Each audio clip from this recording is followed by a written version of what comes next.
Sir, this restaurant is not for people like you, Vanessa Cole said coldly, as she blocked Ethan Carter and his 9-year-old daughter Sophie from entering Sterling House. Ethan stood silently in his worn navy coat, rainwater dripping from his sleeves, while wealthy guests without reservations were welcomed past him with bright smiles. He had already paid for a room, reserved a table, and promised Sophie they would sit where her late mother once loved to dine. Yet Vanessa gave their table away, mocked their appearance, and ordered security to remove them through the staff entrance. Even the hotel's general manager, Preston Vale, offered Ethan money to leave quietly. Never realizing the exhausted single father before him owned the hotel, the restaurant, and the company, signing every paycheck in the building. Ethan could have revealed himself immediately, but instead, he looked at his hungry daughter and decided to wait because he needed to discover how far the cruelty had spread before everyone learned who he truly was. What would happen when the man they treated as worthless finally revealed that everything around them belonged to him? For nearly 3 weeks, Ethan Carter had been reading the same kind of complaint in different words. Guests described unanswered requests, unexplained charges, cold receptions, and employees who seemed more interested in judging clothing than providing service. Several longtime workers had resigned from the Grand Sterling without offering much explanation, while online reviews praised the building's beauty but questioned the attitude of the people inside it. Ethan, the founder of Carter Hospitality Group, had spent years building the hotel into a place where dignity mattered as much as luxury. Yet every time he asked Preston Vale for answers, the general manager sent back immaculate reports filled with perfect satisfaction, scores glowing staff evaluations, and carefully organized charts claiming that service had never been better. The numbers were too clean, the language too polished, and the contrast with the complaints too sharp to ignore. Ethan could have ordered a formal inspection, but he knew Preston would prepare the staff, polish the lobby, and stage a flawless performance. If Ethan wanted the truth, he had to arrive as someone no one believed mattered, so he booked a room under the name Ethan Cole. Pulled an old navy coat from the back of his closet, chose a faded shirt, dark trousers, and worn shoes, then packed a scratched suitcase that had not been used in years. His 9-year-old daughter, Sophie Carter, watched him with curious gray eyes as he explained that they were taking a short trip to the hotel her mother had once loved. Ethan did not tell her everything. He only said they were going to see how people behaved when they believed no one important was watching. Rain swept across Chicago on the evening they arrived, soaking the shoulders of Ethan's coat and darkening Sophie's small purple sweater before they reached the revolving doors of the Grand Sterling. A uniformed bellman stood beneath the awning, but instead of stepping forward, he glanced at Ethan's old suitcase, looked away, and hurried to greet a couple arriving behind them in an expensive car. The couple's luggage was collected before their shoes touched the pavement. Ethan carried his own suitcase inside while Sophie held tightly to his hand. The lobby was exactly as he remembered it. Marble floors, towering lights, polished brass, and the quiet music Grace had once selected because she believed every guest should feel calm the moment they entered. Yet the warmth was gone. Employees smiled quickly for well-dressed visitors, then let their expressions collapse as soon as those guests passed. Ethan approached the front desk and gave the clerk the name Ethan Cole. She typed for only a few seconds before saying she could not find the reservation. Ethan calmly showed her the confirmation on his phone. She looked at it, typed again, and then claimed the room was not ready. "How long will it be?" he asked. "You'll have to wait," she replied, already turning toward a man in a tailored suit who had arrived after them. Ethan and Sophie were directed to a small seating area near the entrance where cold air rushed in each time the doors opened. Their clothes remained damp and no one offered them towels. One guest after another arrived, checked in, and received keys. Some had no reservations at all, yet staff found rooms for them within minutes. Sophie watched silently until she leaned toward her father and whispered, "Did they forget us?" Ethan looked toward the desk where the same clerk was now laughing warmly with another wealthy guest. "No," he said quietly. They see us. As they waited, Ethan began to notice more. An older couple questioned a charge that had appeared on their bill, but the clerk dismissed them and insisted the fee could not be removed. A delivery worker entered carrying medicine for a guest, only to be told to use the rear entrance because his uniform did not match the lobby's image. A tired-looking family tried to report that their room had not been cleaned, but the complaint was written on a loose sheet of paper and slipped beneath the counter instead of being entered into the system. Each incident tightened something inside Ethan. These were not isolated mistakes. They were habits. They had become part of the culture. Nearly an hour passed before a young server named Mia Reynolds approached with 2 glasses of water. She knelt slightly as she handed one to Sophie. "You must be cold," she said gently. Sophie thanked her, but before Ethan could speak, a supervisor crossed the lobby and sharply asked Mia why she had left her station. Mia explained that the child had been waiting a long time. The supervisor told her that guests who wanted service could request it through the proper channels, then ordered her back to work. Mia lowered her eyes, apologized to Ethan, and hurried away. Ethan watched her go, remembering her name. In a lobby filled with people trained to perform kindness, she had been the only one who offered it without being asked. Sophie drank slowly, then looked toward the elevators leading to the upper floors. "Dad, are we still eating at Sterling House tonight?" she asked. The name struck Ethan with unexpected force. Sterling House was more than the hotel's restaurant. It was where Grace had helped choose every detail from the placement of the tables to the soft lighting near the windows. One table in particular had belonged to their memories. It was where Grace had celebrated anniversaries, shared quiet dinners with Ethan, and once held Sophie as a baby, while the city lights glowed beyond the glass. Since Grace's death, Ethan had avoided that table because sitting there without her felt impossible. But Sophie had asked to see it, and Ethan had promised himself that grief would not erase every place her mother had loved. "Yes," he said. "I made a reservation." Sophie smiled for the first time since they arrived. "Can we sit at Mom's table?"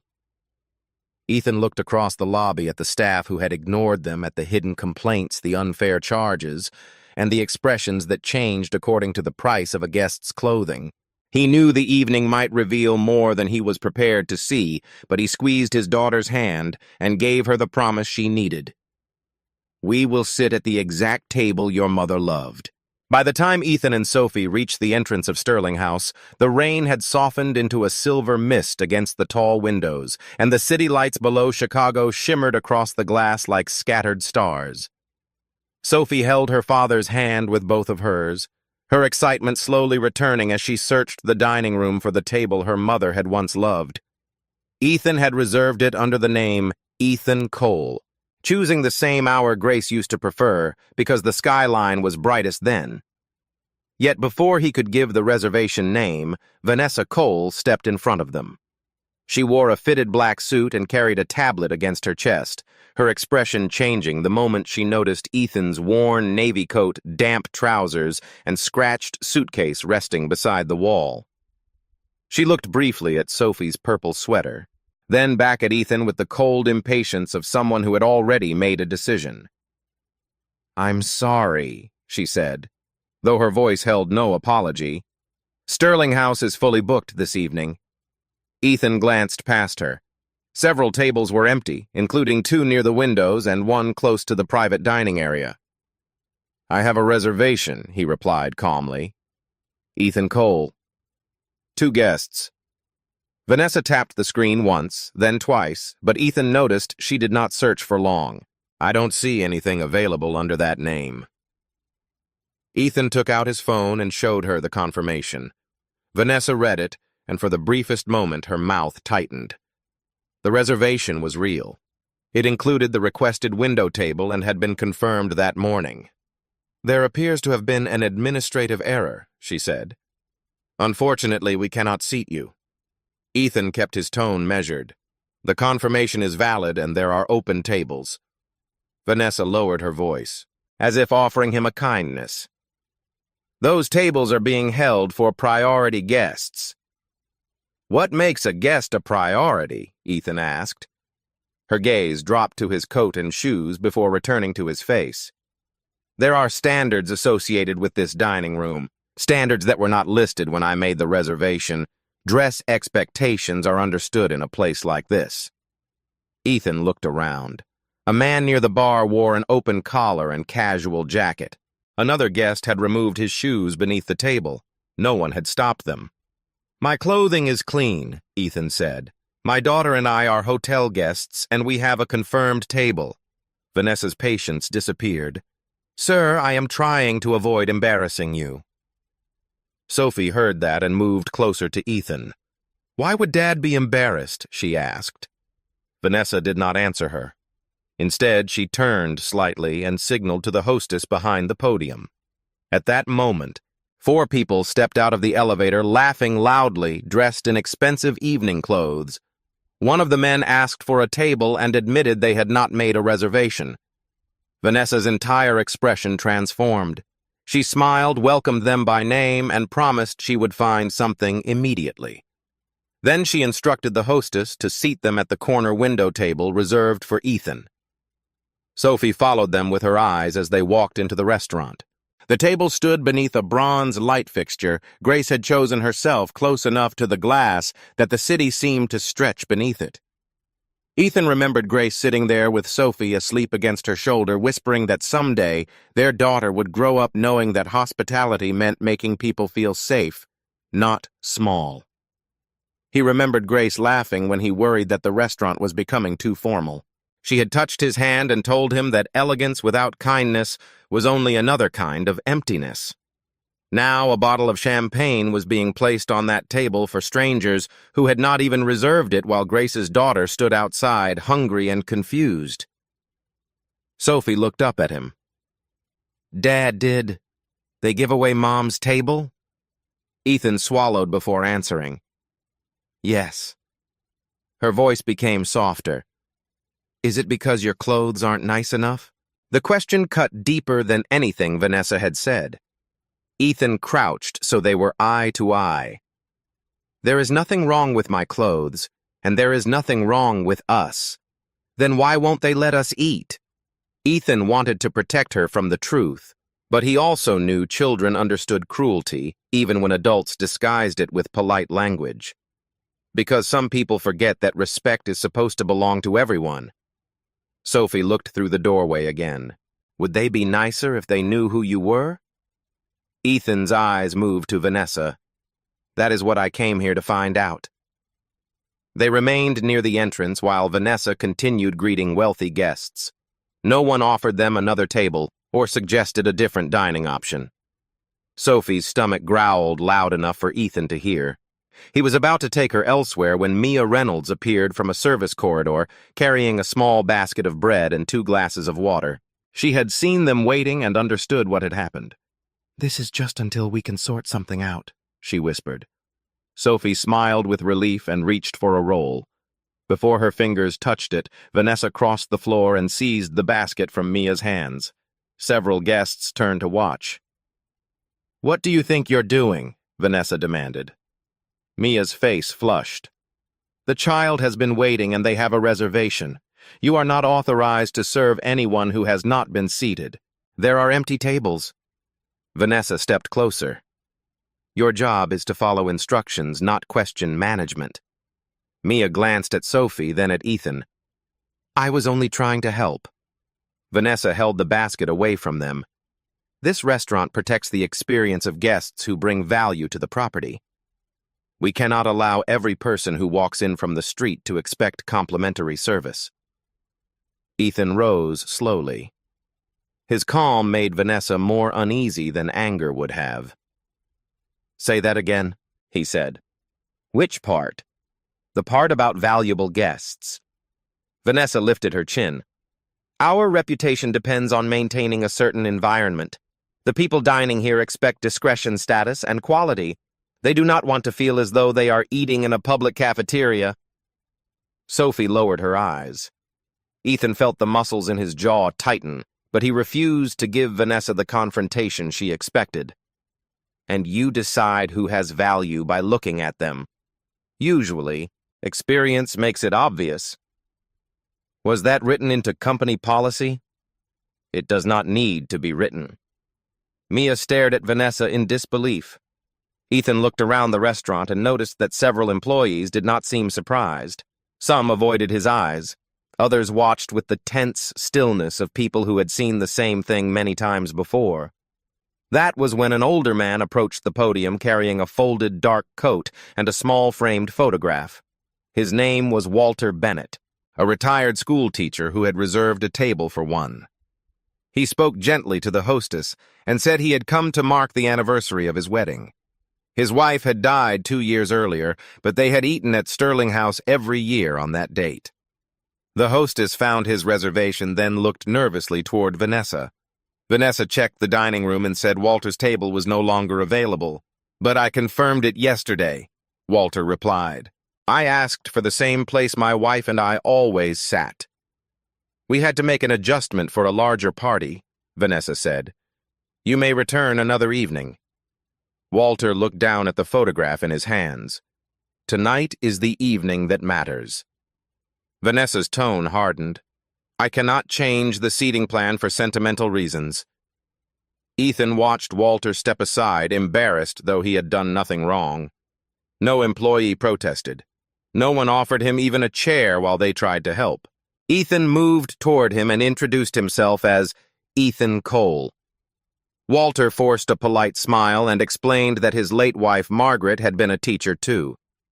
They had saved for weeks each year to afford dinner at Sterling House because she believed special places were not only for rich people. She used to say everyone deserved one beautiful evening, Walter said. Ethan looked toward the window where the group that had taken Walter's table ordered another bottle of wine. "How many times has this happened?" Ethan asked. Walter hesitated. "To me, twice before. But I have seen it happen to others. People complain, but the complaints disappear. Eventually, they stop returning." Ethan felt the final pieces settle into place.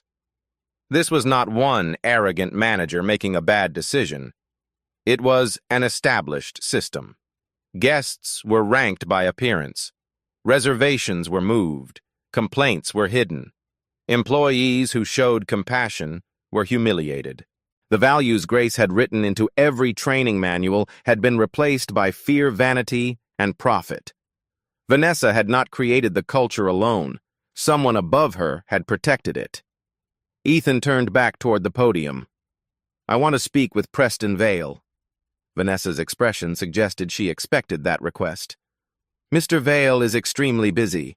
Then tell him a guest is being denied a confirmed reservation, another guest has lost a table reserved for his wedding anniversary, and a staff member has just been reprimanded for giving water to a child."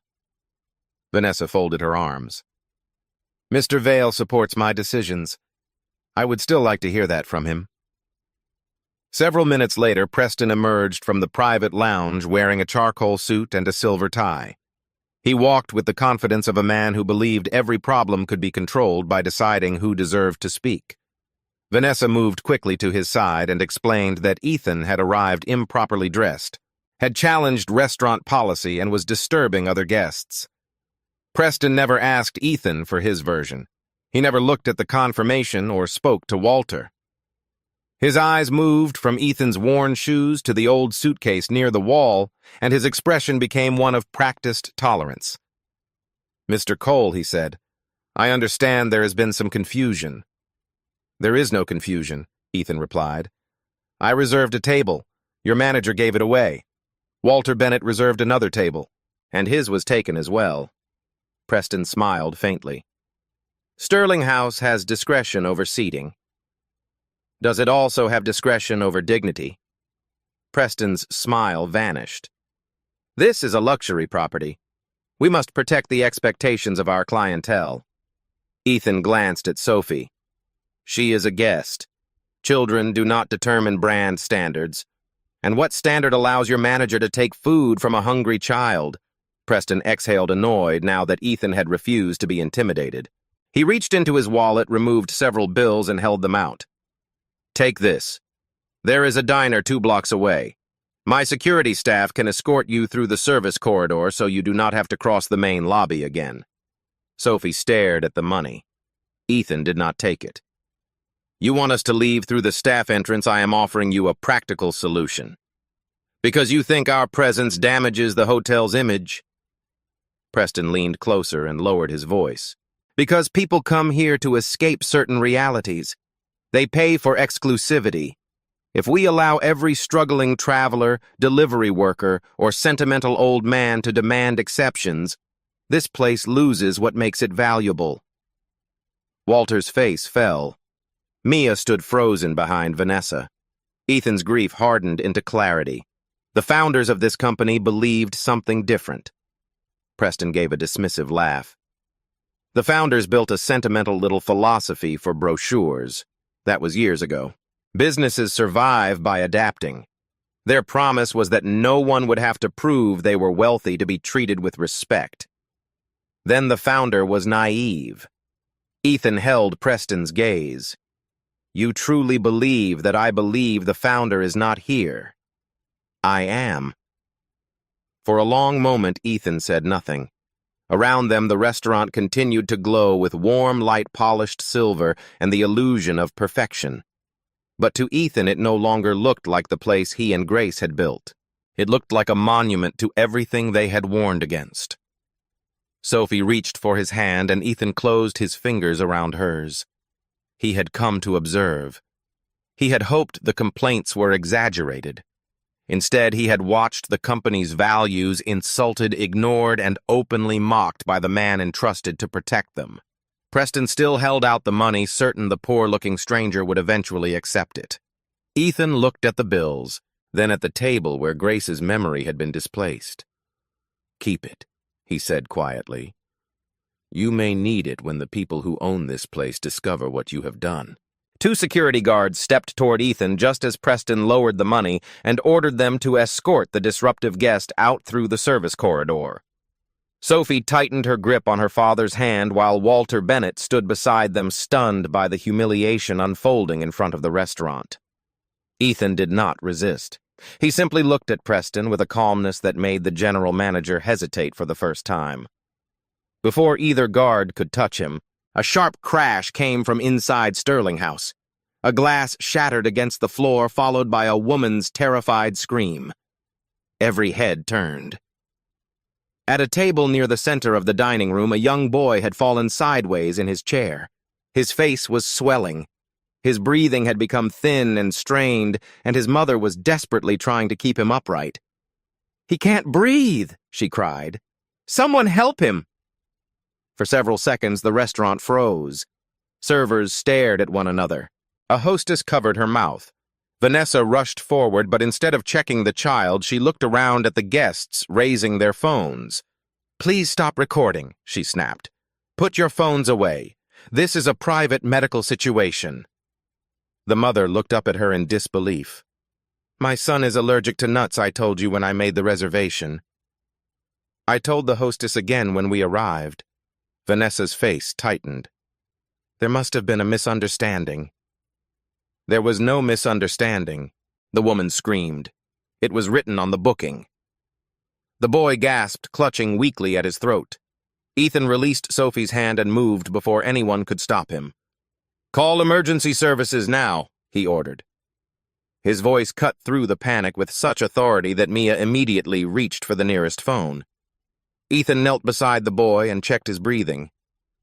"Does he carry an epinephrine injector?" he asked. The mother shook violently as she searched through her purse. "I can't find it. I thought it was here." Ethan looked toward the staff. "The emergency medical cabinet beside the West Service Station contains a backup injector. Get it." A server stared at him blankly. "There is no cabinet there." "Yes, there is," Ethan said. "Behind the lower brass panel beneath the linen drawer. Move!" Mia ran toward the service station, dropped to her knees, opened the hidden panel, and found the medical kit exactly where Ethan had said it would be. Preston watched from the entrance, his expression changing as Mia returned with the injector. Ethan checked the label, administered it carefully, then instructed the mother to keep her son upright while he monitored his breathing. "The ambulance is coming," Mia said. Ethan pointed toward the back corridor. "Do not send the paramedics through the main elevator. It stops at the ballroom level during dinner service. Unlock the North Freight elevator and clear the kitchen passage." Vanessa stared at him. "Guests are not allowed in that corridor." Ethan turned on her with controlled fury. "A child is fighting for air. Clear it now." Mia moved first ordering staff to push service carts away from the passage. The boy's breathing remained labored, but the swelling began to slow. Ethan stayed beside him, speaking calmly, keeping the mother focused and preventing the frightened crowd from closing in. When sirens sounded below, he told a security guard to release the north loading entrance and send someone to guide the paramedics directly to the freight elevator. The guard looked toward Preston for approval. "Do it," Preston said quickly. He was no longer looking at Ethan as an unwanted customer. He was studying him. Ethan knew the location of the emergency equipment, the hidden access panel, the elevator scheduling system, and the fastest route through the hotel. Those details were not available to ordinary guests. Within minutes, paramedics entered through the cleared corridor, took over the child's care, and prepared him for transport. The boy's mother gripped Ethan's arm before following them. "You saved him," she whispered through tears. Ethan shook his head. "The injector and the emergency team saved him. Stay with your son." As they disappeared into the elevator, the restaurant remained silent. The polished room that had seemed so controlled only moments earlier now felt exposed. The mother's accusation hung over everyone. The allergy had been reported, but the warning had not reached the kitchen. Vanessa stepped toward the gathered guests and attempted to restore order. "The situation is under control. We will review what happened internally." Mia turned toward her. Her hands were still shaking, but her voice was clear. "You already know what happened." Vanessa's eyes narrowed. "Return to your station." "The allergy warning was on the reservation," Mia continued. "I saw it this afternoon." A murmur spread across the room. Vanessa lowered her voice. "Mia, stop speaking. You told the hostess not to print the dietary notes because it slowed down seating. You said the kitchen could ask later if anyone complained." Vanessa's face hardened. "That is not what I said. It is exactly what you said." Mia looked around at the employees who had watched silently for months. "This is not the first time. Allergy notes have been missed before. Guest complaints have been removed. People with reservations have been turned away because of their clothes. Staff members who objected had their hours cut." Walter stepped closer, still holding the photograph of his wife. Ethan remained beside Sophie, but his attention stayed on Mia. She had crossed the point of no return, and she knew it. Preston moved toward her. "You are emotional after a difficult incident. Go home before you say something that damages your career." Mia looked directly at him. "You changed the service reports before sending them to corporate." Preston stopped. Several employees exchanged nervous glances. "That is a serious accusation," he said. "It is the truth. The original complaints were removed, the satisfaction scores were changed, and the employee comments were rewritten." "You told us headquarters only cared about clean numbers." Vanessa pointed toward the service corridor. "You are fired. Leave immediately." Mia's face went pale, but Ethan stepped between them. "No," he said. Vanessa stared at him. "You have no authority here. She will not lose her job for telling the truth." Preston's suspicion deepened. "Who are you?" Ethan did not answer yet. Instead, he looked toward the small security camera above the dining room entrance. Preston followed his gaze. Panic flashed across the general manager's face, quickly hidden beneath anger. He turned slightly toward his assistant and spoke in a low voice, but Ethan heard enough. "Delete tonight's footage. Clear the complaint logs before corporate sees them." The assistant hurried toward the management office. Preston faced Ethan again and forced a smile. "This matter will be handled appropriately." A moment later, his assistant returned, breathing hard. "The system is locked," he whispered. "My access is gone." Preston's expression collapsed. Use the administrator account. That is locked too. The camera archive and complaint database are being copied to an external server. Ethan finally released Sophie's hand and took out his phone. A notification showed that the backup he had ordered before arriving was complete. He had suspected reports were being altered, so the audit team had begun preserving the original data before he ever entered the hotel. Preston looked from the phone to Ethan's face. "You arranged this," he said. "Who are you?" Before Ethan could respond, the elevator doors opened. Claire Dawson, the chief legal and audit officer of Carter Hospitality Group, entered with several members of the corporate review team. She carried a folder and walked past Preston without acknowledging him. Every employee in the room recognized her from official company meetings. Claire stopped directly in front of Ethan. "Mr. Carter," she said, "the full camera archive, reservation records, complaint logs, billing files, and staff reports have been secured as you requested." Silence spread through Sterling House. Vanessa stared at Ethan as though the room had shifted beneath her feet. Preston's mouth opened, but no words came. Ethan removed the old navy coat, revealing nothing luxurious beneath it, only the same faded shirt he had worn all evening. He did not need a suit to prove who he was. Vanessa slowly turned toward the framed photograph mounted near the restaurant entrance. It showed the opening night of Sterling House years earlier.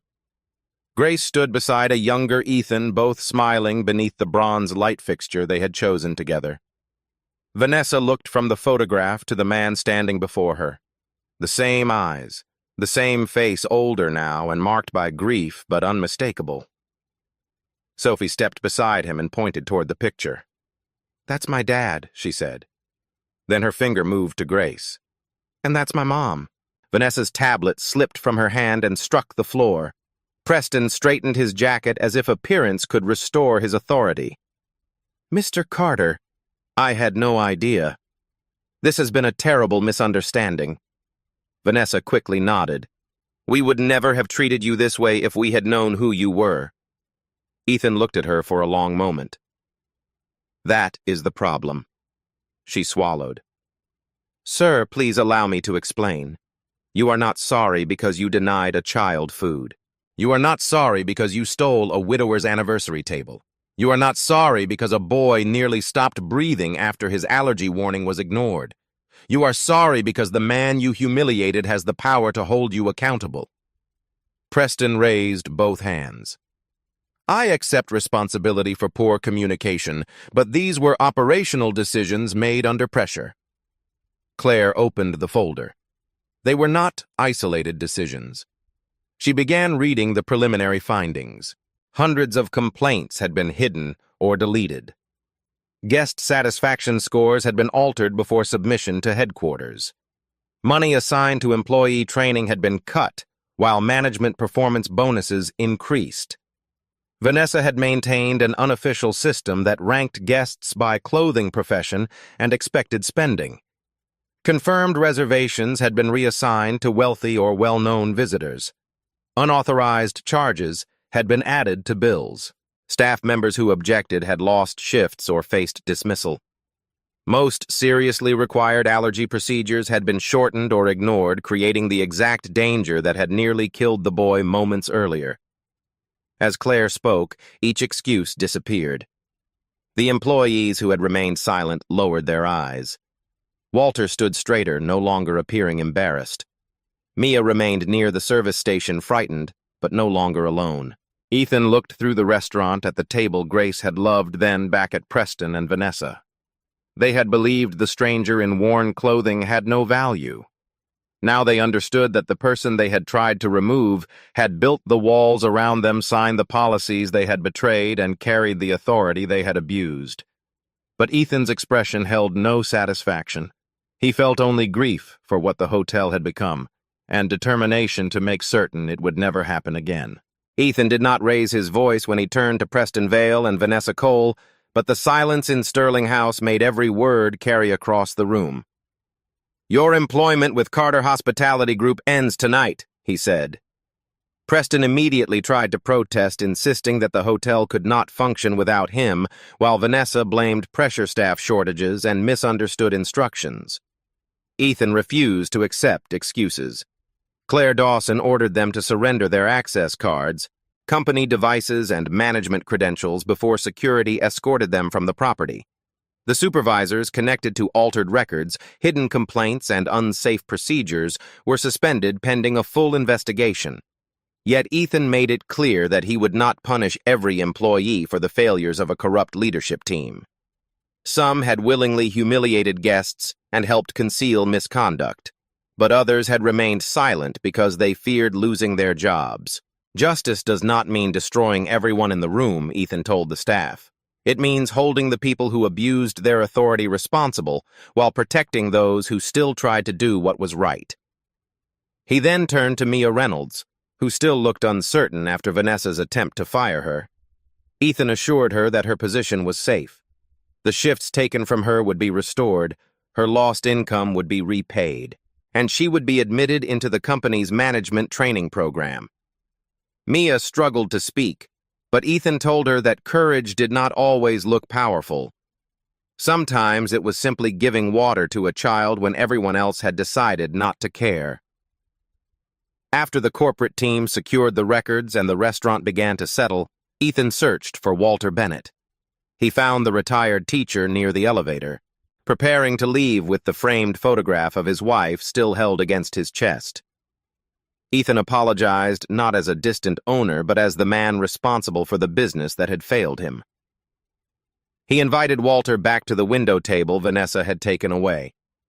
Walter hesitated, then quietly accepted. At the table, he placed the photograph of his late wife beside the candle.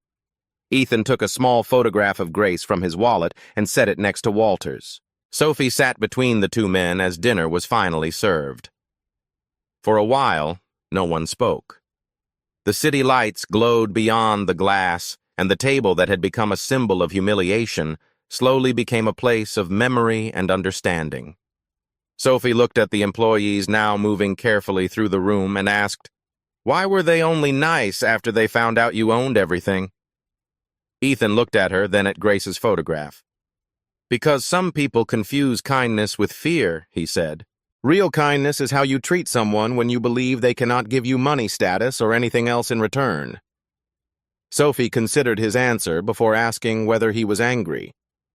Ethan admitted that he was, but he also told her that the failure belonged partly to him. After Grace died, he had stepped away from the places they had built together. He had trusted reports, charts, and polished presentations instead of walking through the doors and listening to the people inside. "I thought owning the company was enough," he said. It was not. Values only survive when someone protects them. In the weeks that followed, Ethan led a complete reform of the Grand Sterling and Sterling House. Guest complaints were moved to an independent system that managers could not secretly delete. Employees were given protected channels to report misconduct without retaliation. Dress requirements and service rules were published clearly and applied equally to every visitor. Allergy procedures were restored. Retraining became mandatory, and every reservation note had to be confirmed before food was prepared. Management bonuses were no longer based on polished internal numbers alone, but on verified guest feedback and employee satisfaction. Ethan also renamed the restaurant's finest private dining room the Grace Room, honoring the woman whose belief in dignity had inspired the company from the beginning. 1 year later, Sterling House had changed completely. Its reputation no longer rested only on expensive meals or a beautiful skyline, but on the respect shown to every person who entered. Mia had become a trusted manager known for listening to employees and never allowing appearance to determine service. Walter returned often, always sitting near the window with his wife's photograph beside him. Ethan became a regular presence in the hotel, speaking with guests, reviewing concerns, and working directly with the staff instead of relying only on reports. One evening, Ethan and Sophie stood near the entrance when a tired father in work clothes arrived with his young son. The man paused beneath the lights, clearly unsure whether they belonged in such an elegant place. Mia approached them immediately with a warm smile. "Welcome to Sterling House," she said. "Your table is ready." The father's shoulders relaxed as she led them inside. Sophie slipped her hand into Ethan's and looked toward the Grace Room, where her mother's name now represented the promise the company had nearly lost. Ethan watched Mia seat the family with the same care once denied to him, and understood that Grace's legacy had finally been restored.